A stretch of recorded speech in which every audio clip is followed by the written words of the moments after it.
Etkinliğimiz sıradaki ana konuşma ile devam ediyor. Konuşmalarını gerçekleştirmek üzere REACHLaw Kıdemli Hukuk Danışmanı Sayın Tim Becker'ı davet ediyorum. Mr. Becker, stage is yours.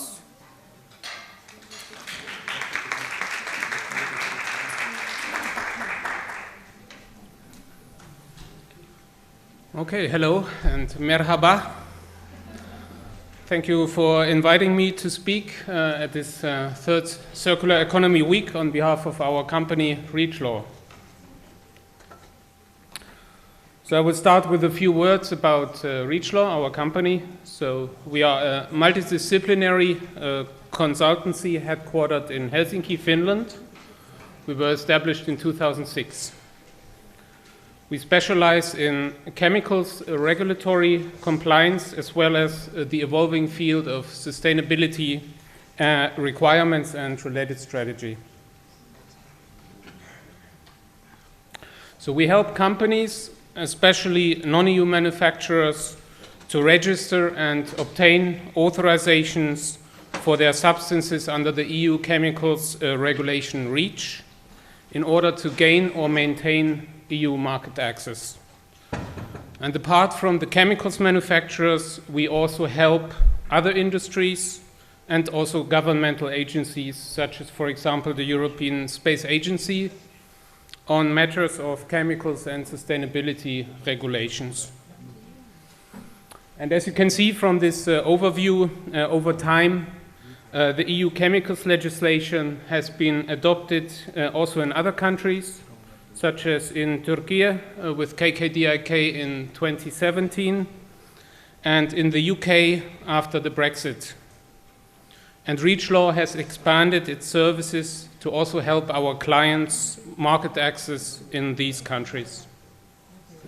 So today we have offices outside Finland in 5 other countries, including also here in Turkey in Istanbul.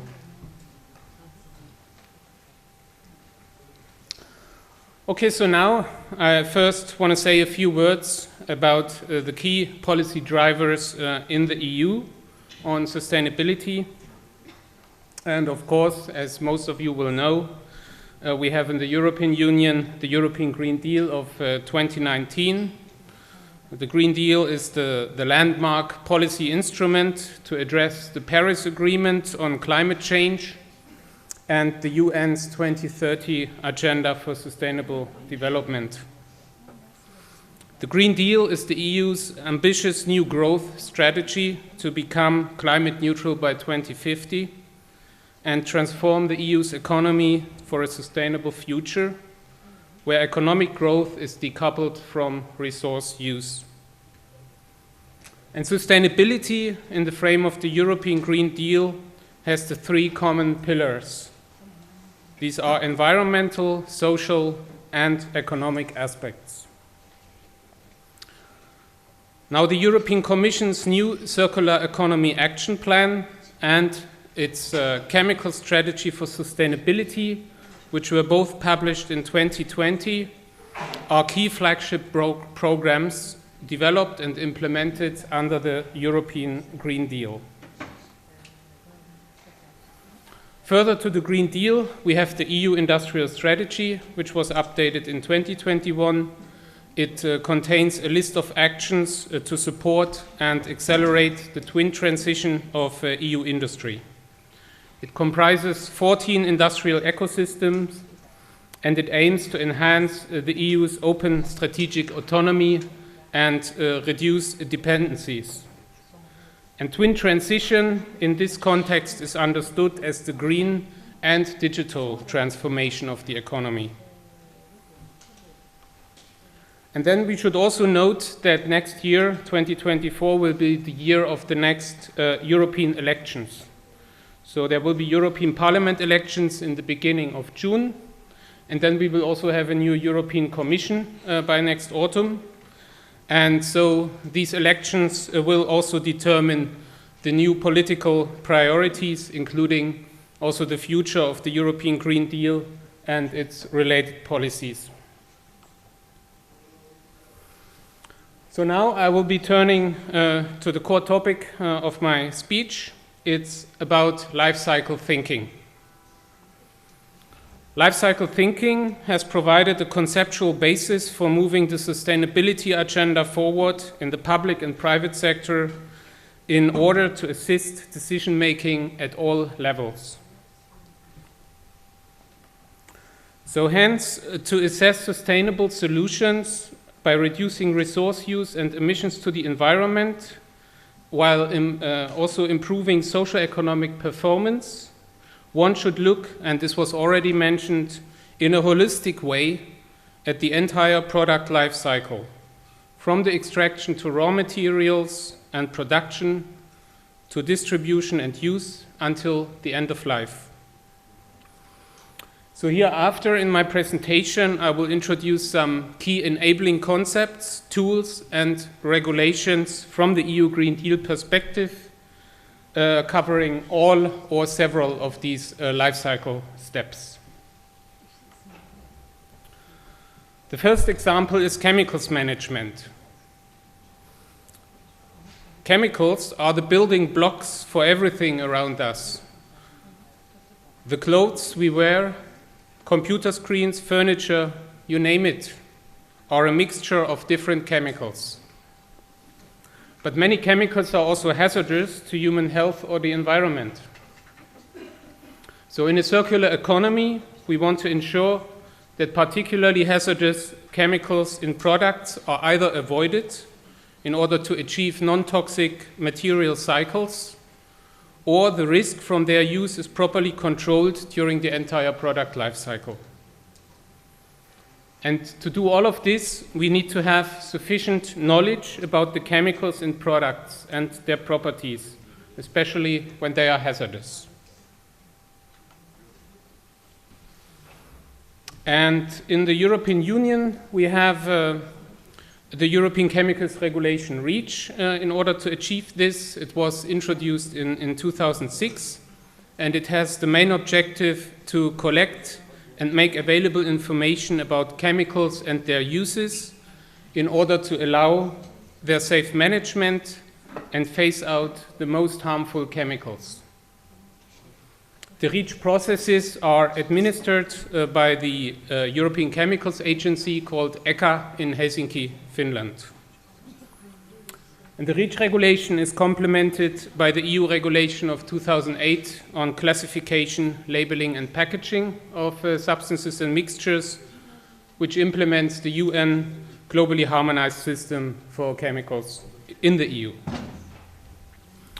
And as you can also see from the map to the right, in Turkey there are legal instruments very similar to EU REACH and CLP. Essentially, we only have some differences regarding timelines and deadlines for compliance. And what I would also like to recall is that these two regulations, REACH and CLP, are currently being revised as part of the Green Deal and its related chemical strategy for sustainability.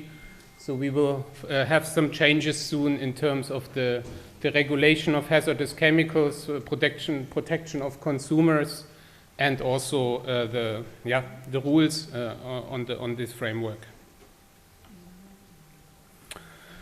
Now, what are substances of concern?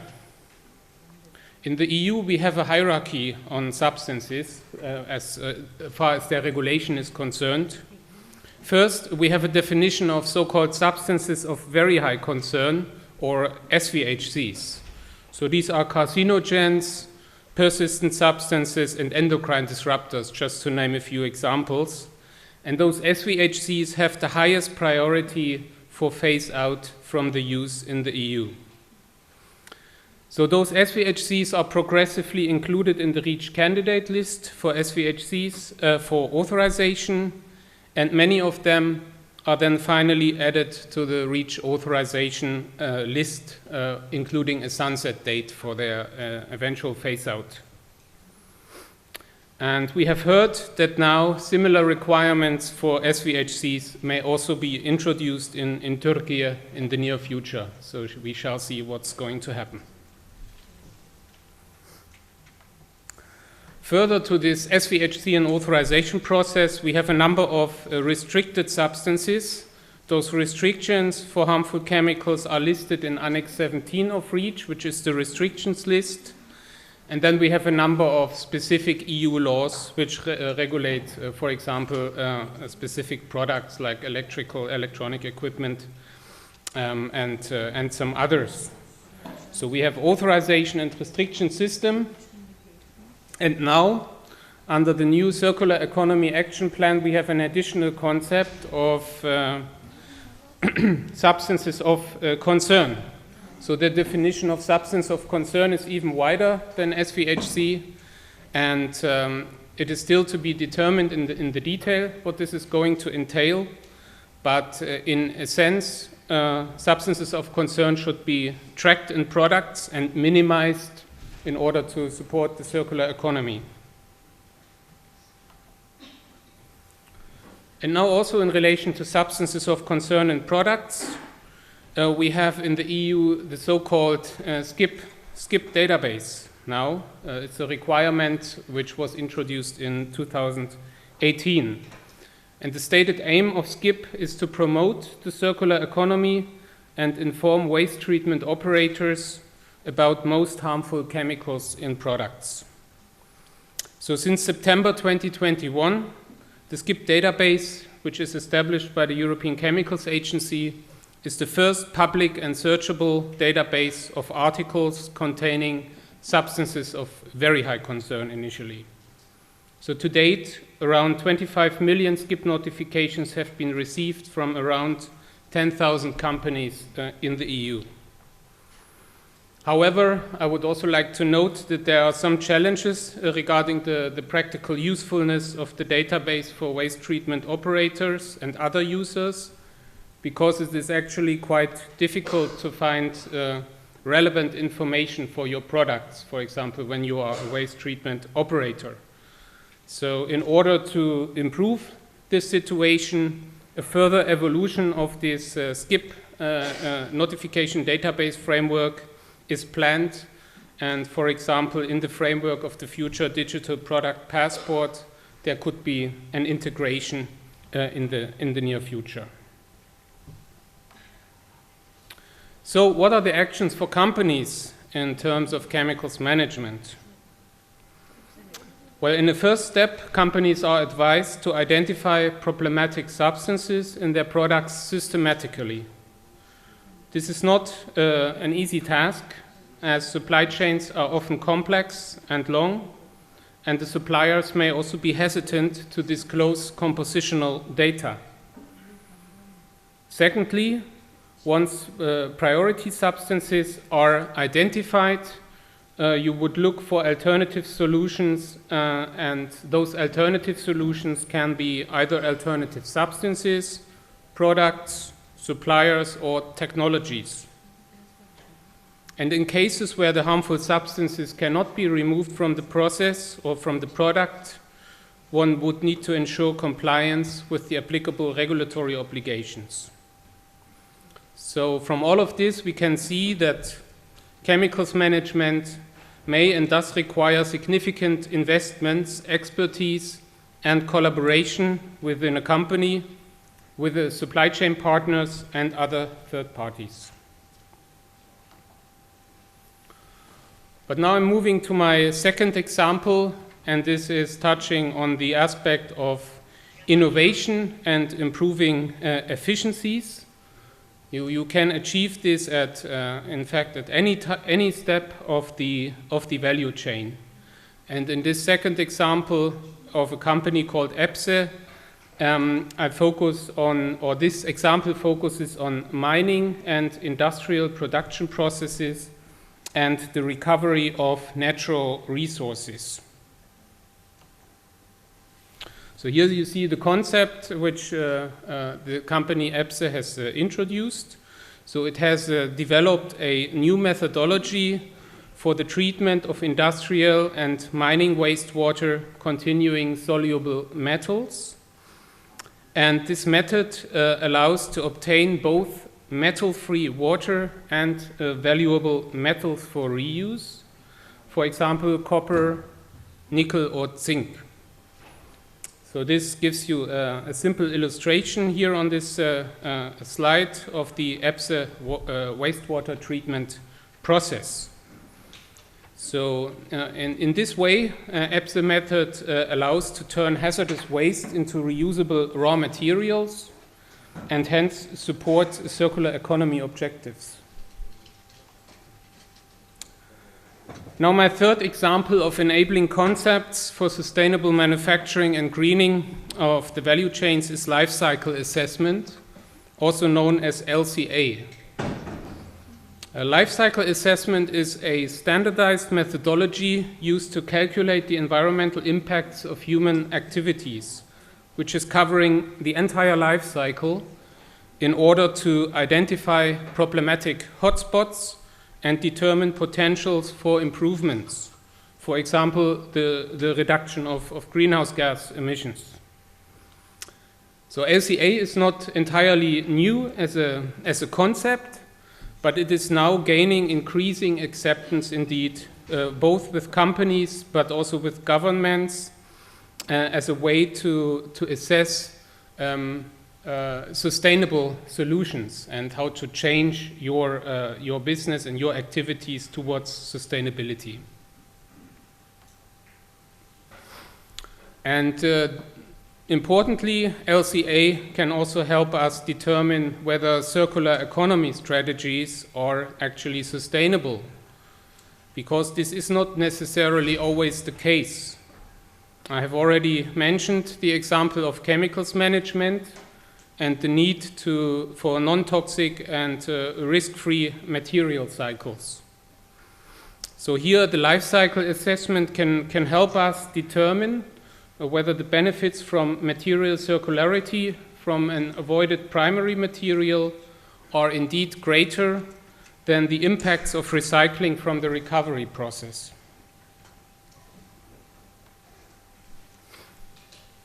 Another forward-looking key concept to transition towards more sustainable manufacturing and greener products is the design-based approach. So according to this approach, it is preferred to start thinking about improvements already when designing chemicals and products to make them more durable and fit for purpose for a sustainable circular economy.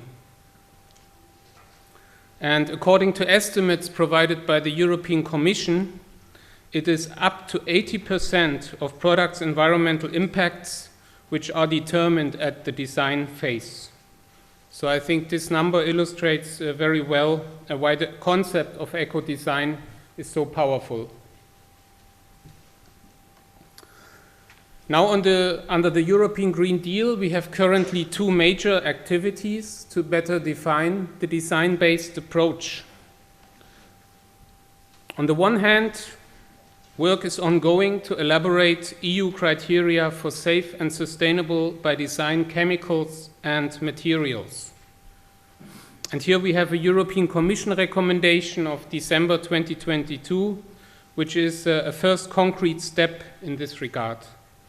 And the final criteria under this approach are currently expected to be final and usable from 2025 onwards. Then secondly, we have a new, very wide scope EU framework regulation governing eco-design requirements for sustainable products. So this is based on a proposal from the European Commission from last year, and currently the European Parliament and the Council are finalizing the legislation. So this new regulation could enter into force, if not by the end of this year, then by the beginning of 2024. And the underlying ambition of this eco-design regulation is an important one, because it is to make sustainable products the norm in the EU. But the precise performance and information requirements will still need to be defined, and this will be done per product group. So for example, textiles, electronics, chemicals, and so on. And you can see actually here a number of priority products. I have already mentioned a few. for which then specific delegated acts need to be adopted by the Commission in the years to come.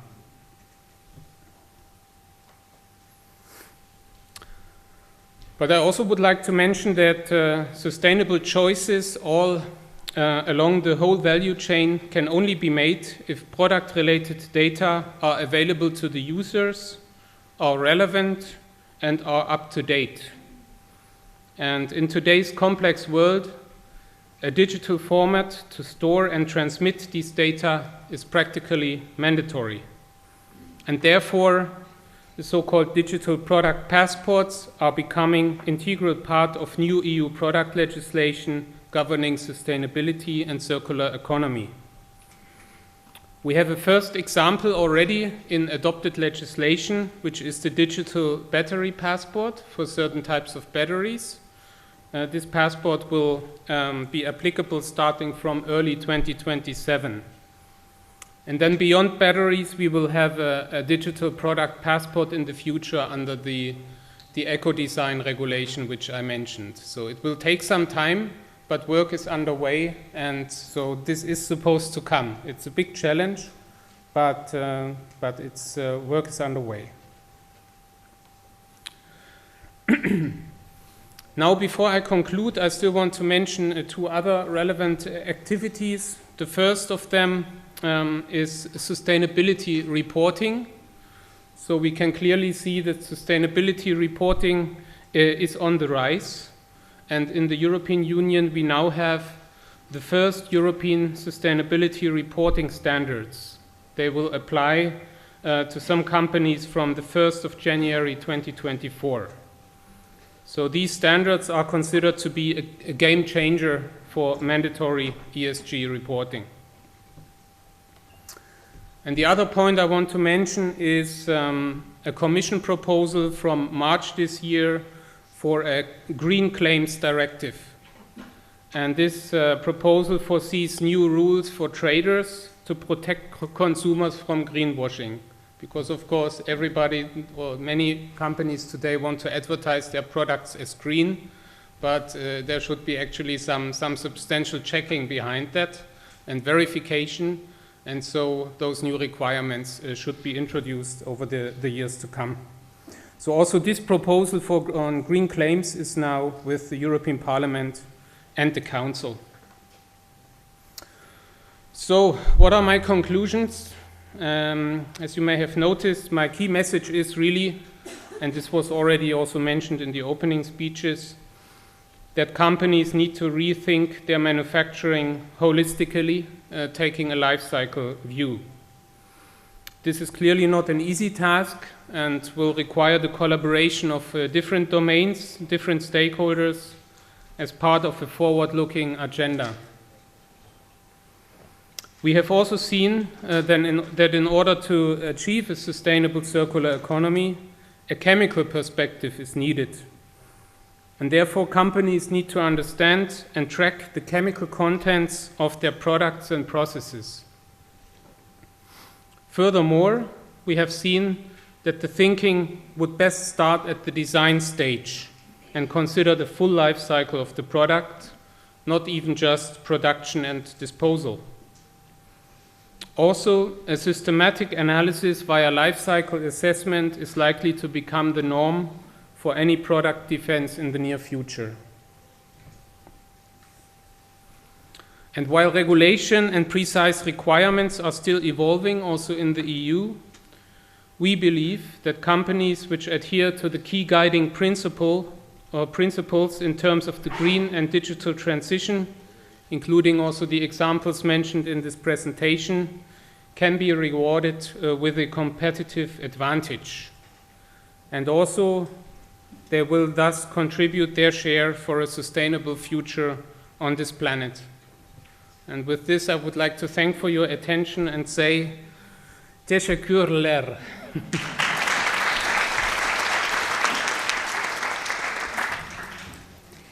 Thank you, Mr. Becker, for your valuable contributions. Sayın Tim Becker'a sürdürülebilir üretim ve ikiz dönüşüm çerçevesinde AB'nin bütüncül bakış açısını ve yasal düzenlemelerin odak alanlarını aktardığı konuşması için teşekkür ediyoruz.